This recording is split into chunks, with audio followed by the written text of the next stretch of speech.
नमस्कार मित्रांनो, कसे आहात? बरे आहात ना? मित्रांनो, तुम्ही कोणासाठी कितीही चांगले असलात तरी काही लोक तुम्हाला वाईटच समजतील.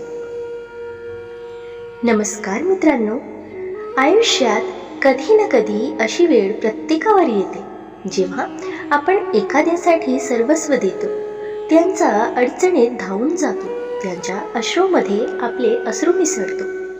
पण त्याच व्यक्तीकडून एक दिवस असा घाव मिळतो ज्याची आपण कल्पनाही केलेली नसते. मग मनात एक प्रश्न वारंवार येतो, मी इतकं चांगलं वागलो तरी माझ्याबद्दल गैरसमज का? नमस्कार मंडळी, मी चित्रा, तुमच्यासाठी प्रेरणेचा नवा आवाज आणि तुम्हा सर्वांचं स्वागत आहे चित्रास व्हॉइस मराठीवर. इथे प्रत्येक शब्द तुम्हाला देईल नवा आत्मविश्वास, नवी ऊर्जा आणि यशाची प्रेरणा. इथे तुम्हाला मिळेल प्रेरणादायी विचार, सकारात्मकता आणि आयुष्य जगण्याची नवी ऊर्जा. चला तर मग सुरुवात करूया आपल्या या प्रेरणादायी प्रवासाला आपल्या मनापासून. मित्रांनो, आजचा हा विषय फक्त एक लेख नाही तर हजारो चांगल्या मनाचा लोकांची कहाणी आहे. जे लोक स्वतःचं सुख बाजूला ठेवून इतरांसाठी जगतात, पण शेवटी दोषी मात्र तेच ठरतात. चला जाणून घेऊया.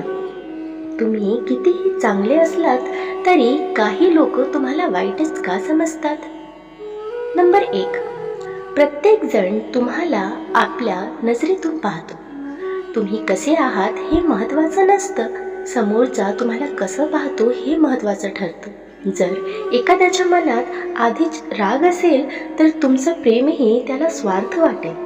जर एखादा व्यक्ती नकारात्मक असेल तर तुमचा चांगलपणाही त्याला दिखावा वाटेल. म्हणून प्रत्येकाच्या नजरेत चांगले दिसण्याचा हट्ट सोडा. नंबर 2, लोकांना तुमचं चांगुलपण नाही तर फायदा दिसतो. काही लोक तुमच्यावर प्रेम करत नाहीत, त्यांना तुमची सवय झालेली असते. तोपर्यंत तुम्ही त्यांचा उपयोगाचे असता, तोपर्यंत तुम्ही चांगले असता. ज्या दिवशी नाही म्हणाल त्या दिवशी तुम्ही वाईट ठरता. नंबर 3, 1000 चांगल्या गोष्टी विसरल्या जातात. तुम्ही एखाद्यासाठी 100 वेळा मदत करा, पण एकदा मदत नकारली की लोक त्या एका गोष्टीवर तुमचं संपूर्ण व्यक्तिमत्व ठरतात. हे कटू आहे, पण हेच वास्तव आहे. नंबर 4, तुमचं मौन लोकांना अहंकार वाटू शकतं. कधी कधी आपण शांत असतो कारण आपण भांडण टाळत असतो, पण काही लोक त्या शांततेलाच अहंकार समजतात. म्हणून गैरसमज होतात, पण प्रत्येक गैरसमज दूर करण्याची जबाबदारी तुमची नाही. नंबर 5, लोक त्यांच्या सोयीनुसार तुमची प्रतिमा बनवतात. ज्यांना तुमच्याकडून काही हवं असतं त्यांच्यासाठी तुम्ही देवासारखे असता, आणि ज्या दिवशी त्यांची इच्छा पूर्ण झाली नाही त्याच दिवशी तुम्ही वाईट ठरता. नंबर 6, चांगल्या लोकांकडून अपेक्षा जास्त असतात. लोक वाईट माणसांकडून काही अपेक्षा ठेवत नाहीत, पण चांगल्या माणसाकडून मात्र खूप अपेक्षा ठेवतात. आणि अपेक्षा पूर्ण झाल्या नाहीत की निराशा निर्माण होते, त्यातून गैरसमज जन्म घेतात. नंबर 7, काही लोकांना तुमचं यश खटकतं.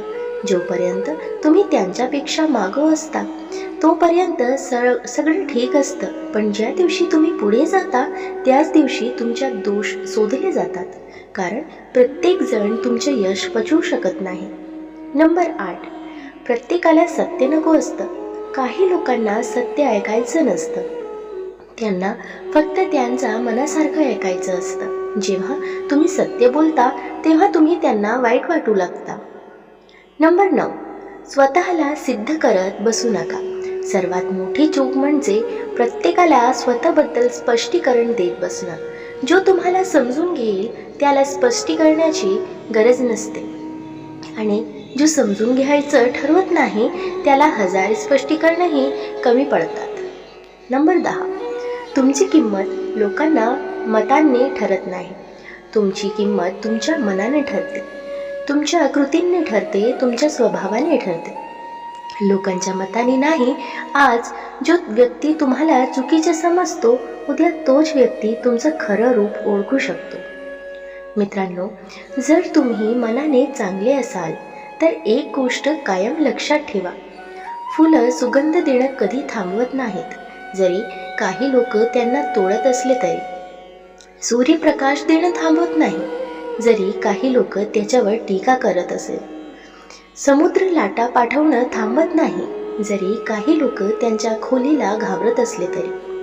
म्हणून तुम्हीही तुमचा चांगुलपणा सोडू नका, कारण लोक बदलतील, त्यांची मतं बदलतील, पण तुमचं चांगलं मन हरवलं तर सर्वात मोठं नुकसान तुमचंच होईल.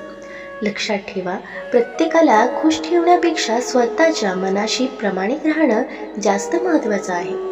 जग तुमच्याबद्दल काय विचार करतं यापेक्षा तुम्ही स्वतःबद्दल काय विचार करता हे जास्त महत्त्वाचं आहे. मित्रांनो, दररोज सकारात्मक विचारांसह आपण भेटत असतो. तुमचे जीवनही असेच सकारात्मक विचारांनी भरून जावो. तुमच्या मनातील सर्व चांगली इच्छा आकांक्षा पूर्ण होत तुम्हाला सुख समृद्धी लाभो ही ईश्वराच्या चरणी प्रार्थना. मित्रांनो, तुम्हाला हा व्हिडिओ कसा वाटला कमेंट करून नक्की सांगा.